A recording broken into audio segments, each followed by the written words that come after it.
নদিয়ার চাকদহের দেউলি গ্রাম পঞ্চায়েতের রসুল্লাপুরের কুণ্ডলিয়ায় বৃহস্পতিবার অনুষ্ঠিত হল গ্রামীণ ডাক্তারদের প্রশিক্ষণ ও আলোচনা শিবির। প্রান্তিক গ্রামের মানুষদেরকে আপৎকালীন অবস্থায় প্রাথমিক চিকিৎসা কিভাবে করতে হবে তারই প্রশিক্ষণ দিলেন ডাক্তার দেবাশিস মজুমদার। উপস্থিত ছিলেন রুরাল মেডিকেল প্র্যাকটিশনার ওয়েলফেয়ার অ্যাসোসিয়েশনের রাজ্য কমিটির সদস্য ইনজামুল হক মণ্ডল সহ বিশিষ্ট জনেরাও। এই দিন এই প্রশিক্ষণ শিবির এবং সেমিনারে রসুল্লাপুর, কালীবাজার, শিমুরালী, কাষ্ঠডাঙ্গা সহ বিভিন্ন এলাকার 50 জন গ্রামীণ চিকিৎসকরা উপস্থিত ছিলেন। চিকিৎসা সংক্রান্ত সেমিনারে প্রখ্যাত চিকিৎসক ডক্টর দেবাশিস মজুমদারের উপদেশ পেয়ে খুশি গ্রামীণ চিকিৎসকেরা।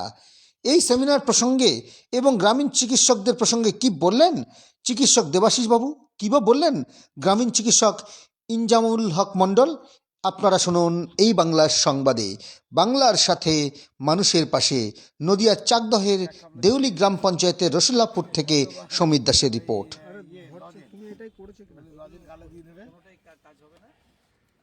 ভালো অর্গানাইজ হয়েছে। এই জাতীয় প্রোগ্রামে আমি আরো তিনটে অ্যাটেন্ড করেছি, তবে আজকের একটু পার্টিসিপেশনটা কম। আরো ভালো পার্টিসিপেশন হলে ভালো হতো। এবং যারা গ্রামীণ চিকিৎসক আর কি, তারা কিন্তু সমাজে অনেক কাজ করেন। কারণ এই যে এত ইন্টেরিয়রের মধ্যে রাত্রিবেলা কারো যদি ডায়রিয়া হয়, বমি হয়, পেটে ব্যথা হয়, স্যালাইনটা কিন্তু এরা চালায়। তারপরে লুজ মোশন হলে এরা কিন্তু ট্রিটমেন্টটা করে। বা ব্যথা হলে ওরা ডাইক্লোফেনাক বা ডটিন দিক, বভেরিয়ান দিক, যাই দিক দিয়ে কিন্তু হাসপাতালে পাঠায়। যার ফলে আমাদের ভারতবর্ষে এদের সার্ভিস অপরিহার্য। এবং আমি এটা বিশ্বাস করি যে সরকার এদের যদি আরেকটু ট্রেনিং দিতে পারে, অন্তত কি শেখানো যেতে পারে যে কোনটা তোমরা দেবে, কোনটা দেবে না, এই জন্য এটা মাপকাঠি ঠিক করে দেওয়া। তাহলে কি হয়, আরো সমাজের দিকে খুব ভালো হবে। যার ফলে যতদিন আমাদের দেশে পর্যাপ্ত পরিমাণে এমবিবিএস ডাক্তার থাকবে না, ততদিন এদের পরিষেবা অপরিহার্য। আর সেকেন্ড কথা হলো, এখন আমরা যখন ডাক্তারিতে পড়ি, তখন সারা ভারতবর্ষে 35,000 ডাক্তারের সিট ছিল। এখন সেটা বেড়ে 2 লক্ষর কাছাকাছি হয়ে গেছে। কিন্তু পাশাপাশি জনসংখ্যাও বেড়ে গেছে অনেক। যার জন্য যতই এমবিবিএস ডাক্তার বেরোক আর যাই করুক, এই রসুল্লাপুর বাজারে রাত্রিবেলা কোনো ডাক্তার পাওয়া যাবে না। রাত্রিবেলার ভরসা ওনারাই।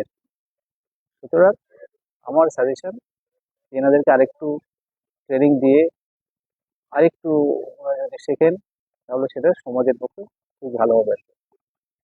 যার জন্য আপনারা এই যে ওষুধের কোম্পানি যে প্রোগ্রামটা করছে, এরকম প্রোগ্রাম আরো বিভিন্ন ওষুধের কোম্পানির বাইরে যদি করেন, হ্যাঁ, তাহলে হয় কি এরা আরেকটু আরেকটু এদের নলেজ এনরিচ হয় আর কি। তা সেই এনরিচমেন্ট নলেজ হলে সেটা আমাদের সমাজের পক্ষে খুবই ভালো লক্ষণ। এবং আশা করবো আপনারাও এই যে প্রচার করছেন, এটাও পাবলিশ হলে বা অনেক বেশি লোক দেখলে তারাও বুঝতে পারবেন যে এইগুলো করার প্রয়োজনীয়তা কোথায়। আরো বিভিন্ন কোম্পানি আরো এই জাতীয় প্রোগ্রাম করুক, এটা আমরাও চাই, ওনারাও চান। এবং মানুষের সমাজে ভালো হবে। চিনি থেকে গেছে না, আখের রসের চিনি, ওটা হলো সুক্রোজ, ওটা স্টোমাকে যাবে, তারপরে হবে। এই জন্য সময় সাপেক্ষ স্যার ওটা। এই সেমিনারের মূল উদ্দেশ্য হলো আমাদের যে সমস্ত গ্রামীণ ডাক্তারবাবুরা আছেন তারা এখানে পরিষেবা দেন, এবং যেখানে ন্যূনতম স্বাস্থ্য পরিষেবা পাওয়া যায় না, তো সেখানে এই গ্রামীণ ডাক্তারবাবুরাই কিন্তু এই জায়গাটাকে বাঁচিয়ে রেখেছেন এই সমস্ত মানুষের ভরসা হিসেবে। তো সেই জন্য আজকে আমরা একটা কর্মশালা আয়োজন করেছিলাম, যাতে করে সবাইকে ওষুধের গুণাগুণ সম্পর্কে বোঝানো যায়। সেখানে আমাদের উপস্থিত ছিলেন ডাক্তার দেবাশিস মজুমদার, উনি স্পিকার হিসেবে ছিলেন, এবং সমস্ত যারা গ্রামীণ ডাক্তারবাবু যারা আছেন তাদের প্রত্যেককে ওষুধের গুণাগুণ এবং মডার্ন যে ট্রেন্ড চলছে অ্যালোপ্যাথিক মেডিসিনের, সেই সম্পর্কে উনি জানান সবাইকে।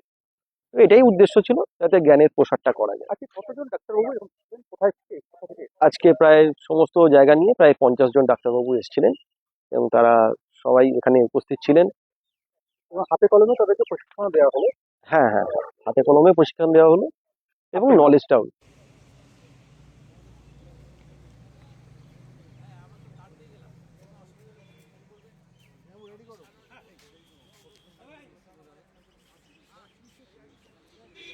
আমরা সকলেই গ্রামীণ চিকিৎসক, ঠিক আছে? আমরা মানে আমাদের সরকার থেকে যদি আরো প্রশিক্ষণ দেওয়া হয়, মানে স্যারের থেকে যে আমরা প্রশিক্ষণ পেয়েছি তাতে আমরা অনেকটাই উপকৃত। মানে আরো যদি আমাদের বেটার আরো প্রশিক্ষণ দেওয়া হয় তাহলে আমরা আরো উপকৃত হব। এবং আমাদের যারা এখানে সবাই গ্রামীণ চিকিৎসক, রাত বিরাত আমরা গ্রামের মানুষের চিকিৎসা পরিষেবা দিয়ে থাকি। এখান থেকে হসপিটাল কমসে কম 20 কিলোমিটার দূরে, তো গ্রামের মানুষের যাওয়া সম্ভব নয়। সেক্ষেত্রে আমরা সবাই গ্রামীণ মানুষের চিকিৎসা পরিষেবা দিয়ে থাকি, ঠিক আছে। এবং পশ্চিমবঙ্গ সরকারের পক্ষ থেকে তোমাদের চিকিৎসা মানে একটা ট্রেনিং এর একটা ব্যবস্থা করেছিল, হ্যাঁ, সেক্ষেত্রে সে পশ্চিমবঙ্গ সরকারের পক্ষ থেকে আমাদের ট্রেনিং এর ব্যবস্থা করা ছিল, কিন্তু আমাদের কোনো ট্রেনিং হয় না, ঠিক আছে। যদি ট্রেনিং হয় তো আমরা খুবই উপকৃত হব, ঠিক আছে। হ্যাঁ, আজকে কতজন তোমরা অংশ নিয়েছো? আমরা এখানে আজকে 50 জন অংশগ্রহণ করেছি, ঠিক আছে। এই প্রশিক্ষণে কি কি শিখলে তোমরা? হ্যাঁ, আমাদের মেডিসিনের কাজ, মানে মেডিসিন সম্পর্কে আর কি, মানে যতটা আর কি, মানে কার্যকারিতা সম্পর্কে আমাদের বলেছেন, বা ডোজ সম্পর্কে কতটা কি দিতে হবে, হ্যাঁ, কোন পেশেন্টকে কতটা ডোজ দিতে হবে, হ্যাঁ, মেডিসিনের এফেক্ট বা সাইড এফেক্ট সম্পর্কে স্যার বলেছেন। সেটা আমরা সবাই, হ্যাঁ, যতটা পেরেছি ইয়ে করেছি স্যারের থেকে। তোমার নাম? Inzamul Haque Mondal, rural medical practitioner welfare association রাজ্য কমিটির সদস্য।